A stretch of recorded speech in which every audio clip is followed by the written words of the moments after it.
ലൈവില് രതീഷും ജിൻഡോയും ഇരുന്ന് സംസാരിക്കുകയാണ്. അവർ റൂമിലിരുന്നിട്ട് പുറത്തുള്ള കാര്യങ്ങൾ നിരീക്ഷിച്ചുകൊണ്ടിരിക്കുകയാണ്. പ്രത്യേകിച്ച് കിച്ചണിലേക്കാണ് നോക്കിക്കൊണ്ടിരിക്കുന്നത്.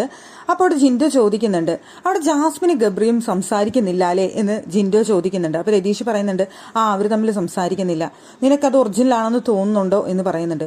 വെറും അഭിനയം മാത്രമെന്നാണ് രണ്ടുപേരും ഇരുന്ന് പറയുന്നത്. ജാസ്മിനും ഗബ്രിയും വെറും അഭിനയം മാത്രമാണ് കാഴ്ചവെക്കുന്നത്.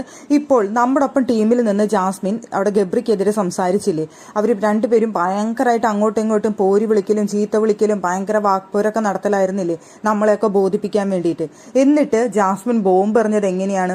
ആകാശത്തോട്ടേക്കാണ് ജാസ്മിൻ ബോംബ് എറിഞ്ഞത്, അല്ലാതെ അവരുടെ ടീമിന്റെ ഉള്ളിലേക്ക് വന്ന് വീഴണം എന്ന് വിചാരിച്ചിട്ടല്ല ബോംബ് എറിഞ്ഞത്. അത് ഗബ്രിക്ക് ഫേവർ ചെയ്തുകൊണ്ടാണ് അവിടെ ബോംബ് എറിഞ്ഞത് എന്നാണ് അവിടെ കിടന്നുകൊണ്ട് രതീഷും അതുപോലെ തന്നെ ജിൻഡോയും കിടന്ന് പറയുന്നത്.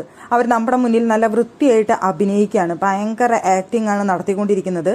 അവിടെ രണ്ടുപേരും തമ്മിൽ ശത്രുക്കളായി, രണ്ടുപേരും തമ്മിൽ ഭയങ്കരതായി എന്നൊക്കെ നമ്മുടെ അടുത്ത് കാണിക്കുന്നു. എന്നിട്ടാണെങ്കിലോ ഗെയിമിലാണെന്നുണ്ടെങ്കിൽ അവിടെ ആകാശത്തേക്ക് ബോംബിട്ടു, വേറെ ഒരു സ്ഥലത്തേക്കും ബോംബിടാനായിട്ട് കണ്ടില്ല, എന്റെ നെഞ്ചത്ത് വന്ന് പൊട്ടിയാനെ എന്നൊക്കെയാണ് അവിടെ കിടന്നുകൊണ്ട് ജിൻഡോ പറയുന്നത്.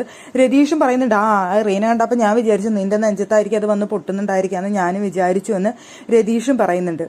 എന്തായാലും ജാസ്മിനും ഗബ്രിയും ആ ഗെയിമിന്റെ ഉള്ളിൽ ജിൻഡോയ്ക്ക് ഒപ്പം നിന്ന് കളിച്ചത് അത് ജിൻഡോയുടെ ഒപ്പം നിന്ന് കളിക്കുന്ന പോലെ ആക്ട് ചെയ്തു എന്നാണ് ജിൻഡോ പറയുന്നത്.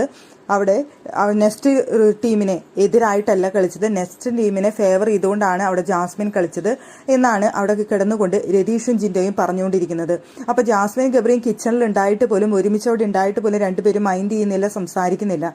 അപ്പൊ രണ്ടുപേരും അഭിനയം നല്ല വൃത്തിയായിട്ട് നടക്കുന്നുണ്ടല്ലേ, അഭിനയം നന്നാവുന്നുണ്ട് എന്നാണ് രണ്ടുപേരും അവിടെ ഇരുന്ന് വാച്ച് ചെയ്തുകൊണ്ട് പറഞ്ഞുകൊണ്ടിരിക്കുന്ന കാര്യം.